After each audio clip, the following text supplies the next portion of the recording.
Bitch, and they were popping. They were popping. Now we popping, you hear me? It's a problem.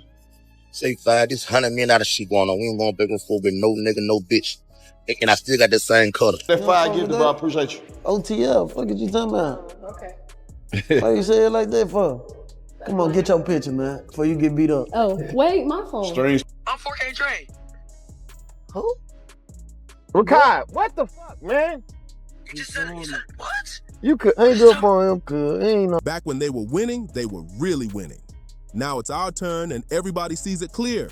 You hear people throwing around numbers like 5 and 100 million, acting like everything's a scoreboard now. But this ain't a contest to us, and we not folding for nobody, no matter who they are. Same mindset, same crew, same steel from back when they were shining, and now the spotlight shifted our way.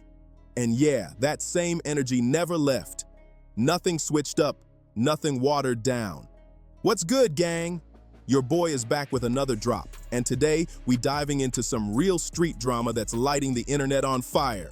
We talking about Pooh Shiesty calling out NBA Youngboy live and how the 4KT side fired back quick, turning this whole moment into a viral storm. This ain't just rap talk or online chatter. This situation feels way heavier, and folks watching close. But before we get into what's cracking right now, you gotta understand where Shiesty really came from. His story matters because he's been solid from day one. Like they say, we gotta do this one time for our little bro, and that energy still stands. When someone yells, "free," the whole crowd yelling it back. This Memphis rapper wasn't built by the industry or pushed by shortcuts.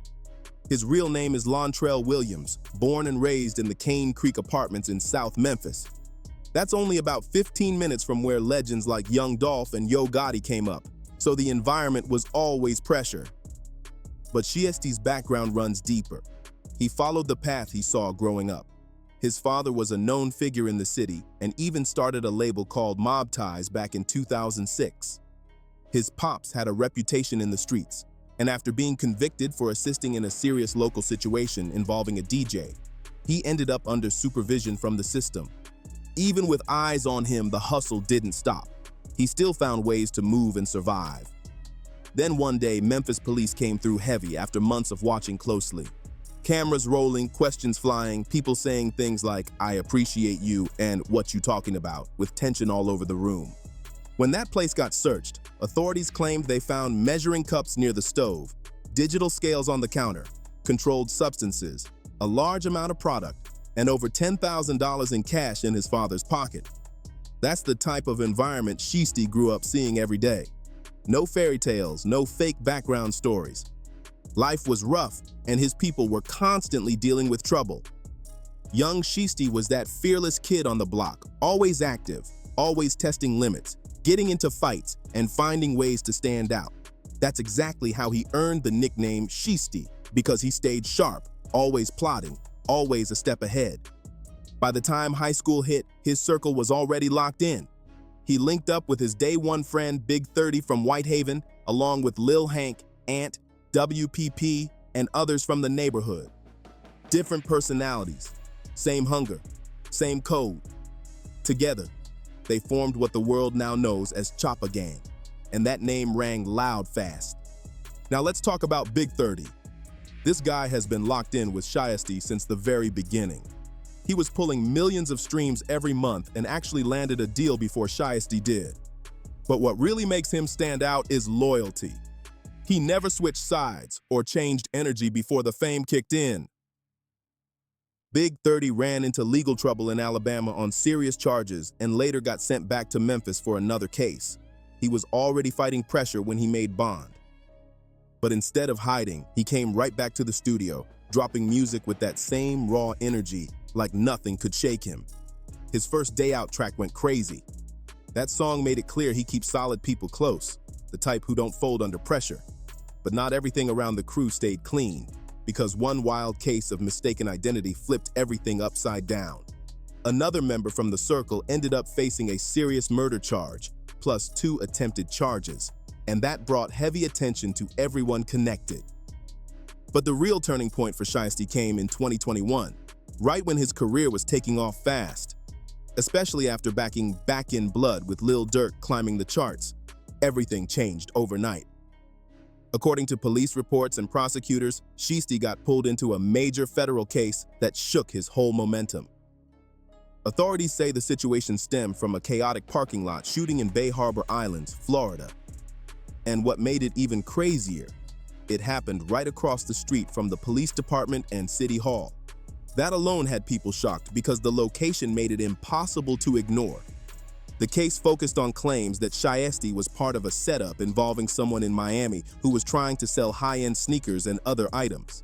Officials said he showed up with 2 other individuals, and during the encounter, shots were fired, sending one man to the hospital. Everything escalated fast, and the scene turned chaotic. After that, reports claimed Shiesty left the area in a green McLaren and was taken into custody shortly after. Then came the part that sounded like a movie scene, because authorities said he later traveled out of state on a private jet. But federal cases involving firearms don't play around, especially when state lines are involved. Eventually, Shiesty chose to take a plea deal and was sentenced to federal prison time. While he was locked away, something else happened that hit just as hard. A lot of the industry went quiet on him. Artists he once called close stopped mentioning his name, stopped posting him, and stopped showing support altogether. But one person never switched up, Lil Durk. That's where the real bond showed itself. While Shiesty was sitting in that federal cell, Durk stayed locked in. He checked in consistently and even made sure support was sent when it mattered. Every show, every interview, Durk kept his name alive. On stage, he would always shout, "Free Pooh Shiesty," making sure the world didn't forget him. You could hear him say, "We gotta do this one time for our little bro Shiesty," and the crowd always felt that energy. "When I say free, y'all say free," Durk would shout, and the fans went crazy every single time. That wasn't just performance talk, that was loyalty on full display.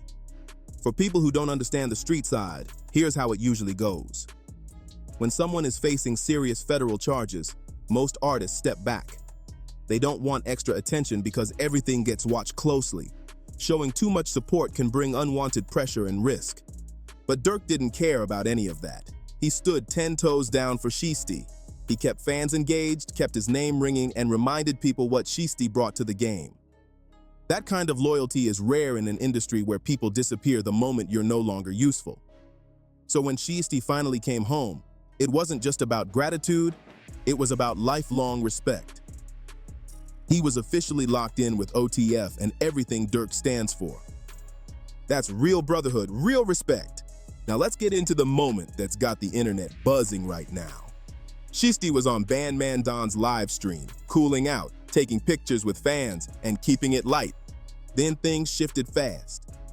A female fan stepped up to take a photo, and during casual conversation, Shiesty asked who her favorite rapper was. Without hesitation, she said she didn't really listen to Lil Durk. She made it clear she wasn't feeling his close friend. Right then, the vibe changed. Shiesty's face went from relaxed to serious in seconds. You could see it in his eyes because that wasn't just about music taste. That was about loyalty. He looked like he was holding himself back, trying to stay calm with the cameras rolling live. Everyone watching could feel the tension building. Then, moments later, another person on the stream decided to stir things up. While calling in, Rockhead tried to joke and said, "I'm 4KT," referencing NBA Youngboy's camp. And that comment lit the fuse, because at that point, the tension was already thick. Now here's where it really got interesting. Instead of reacting right away, Shiesty played it smooth. He brushed it off like he didn't even catch the meaning. With a little smirk, he said, "I'm 4KT Trey. Who, me?" Acting clueless like it was all jokes. But let's be real. Everybody in hip-hop knows exactly what 4KT stands for. That's NBA Youngboy's crew, and that name carries real weight in the rap world. So when Shiesty acted like he didn't know what it meant, it wasn't confusion at all. That was a message, a clean dismissal, a way of saying he wasn't even giving that side the energy or acknowledgement. No shouting, no disrespect on camera, just straight ignoring the connection altogether. And that kind of move speaks louder than yelling. But you already know how this goes. NBA Youngboy's camp wasn't letting that slide. one of the 4KT members clapped back fast, dropping a video online trying to expose Shiesty as a Youngboy fan. They pulled up old footage from a podcast Shiesty did while he was locked up. In the clip, someone asked him what kind of music he had been listening to. Shiesty clearly said, "They drop an album every day on the tablet. I listen to that every day." And just like that, the internet exploded. That clip spread everywhere. 4KT members started laughing, reposting it, and calling him out. According to them, he knew exactly who Youngboy was and played his music often while inside. And the caption they used? That made it even wilder. It said, "I understand, Pooh. You wanted to be NBA but picked the wrong side by mistake. Imagine you could have been one of us." That was top-tier trolling, no question. But here's what people really need to understand. Shiesty didn't pick sides over music, numbers, or labels. This runs way deeper than playlists and chart positions. When you're as close to Lil Durk as Shiesty is, you inherit his battles too. That's how the game works, no exaggeration. The tension between Durk's Chicago circle and Youngboy's Louisiana side has been building for years. And once real lives get involved, it stops being rap drama and turns personal. Every lyric, every post, every comment gets watched, screenshot, and dissected by both fans and rivals. At that point, staying neutral isn't really an option. And for Shiesty, this wasn't about picking randomly. This was about loyalty. Him and Durk weren't just industry connections. They were moving like family, pulling up to each other's neighborhoods, standing next to each other in real environments, not just studio sessions. And in street culture, that means everything. Your block is sacred. It's where your people live, where your story started, where trust is earned. So when you let someone from another city pull up and feel safe in your area, that's not casual. That's saying, "I trust you, I got you, you family now." And you don't break that bond lightly. What really sealed it was what happened while Shiesty was locked up. When most of the music industry stopped mentioning his name, Durk stayed loud. He kept shouting, "Free Pooh Shiesty at shows." Every interview, every stage appearance, he kept his name alive. He even checked on Shiesty's family to make sure they were straight. That's real support, not internet talk. Let's be honest, this whole situation is risky for everyone involved. NBA Youngboy has one of the most loyal and protective teams in the game. They don't take anything that feels like disrespect lightly.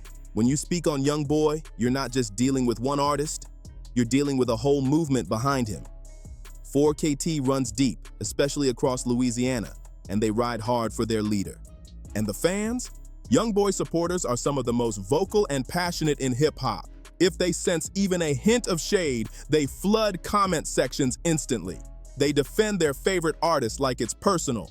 That intensity turns every moment into something bigger. And Shiesty knows exactly what kind of pressure comes with that.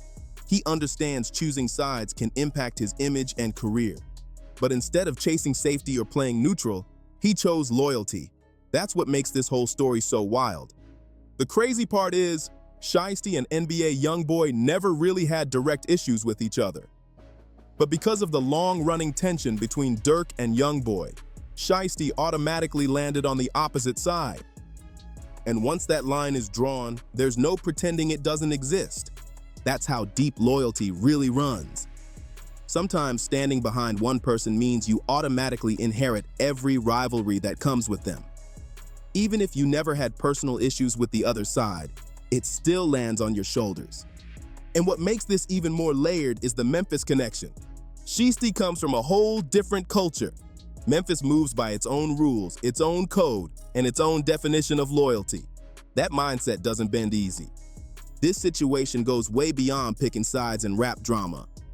It's about gratitude, respect, and understanding that in this game, your connections shape who stands with you and who stands against you.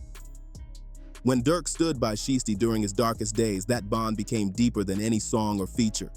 That's real-life trust, real respect, not industry talk. And let's keep it real. This tension between the two camps isn't slowing down anytime soon. Both sides have real influence, strong credibility, and massive fan bases ready to defend their favorites at all costs. That means every move from here on out will be watched closely. Every post, every comment, every appearance. Things can heat up fast, and nobody involved is unaware of that pressure. At the end of the day, loyalty means everything in this world. But loyalty always comes with a price. Right now, Shiesty is paying that price by standing firm and riding with the people who never turn their backs on him. Whether that choice pays off long-term or brings more heat, only time will tell. Now I want to hear from you. Did Shiesty make the right call by staying loyal to Dirk, even if it brought more tension? Drop your thoughts in the comments. Make sure you like, subscribe, and turn on notifications so you don't miss the next breakdown. More hip-hop stories, more inside angles coming soon. See you on the next one. Stay sharp, gang!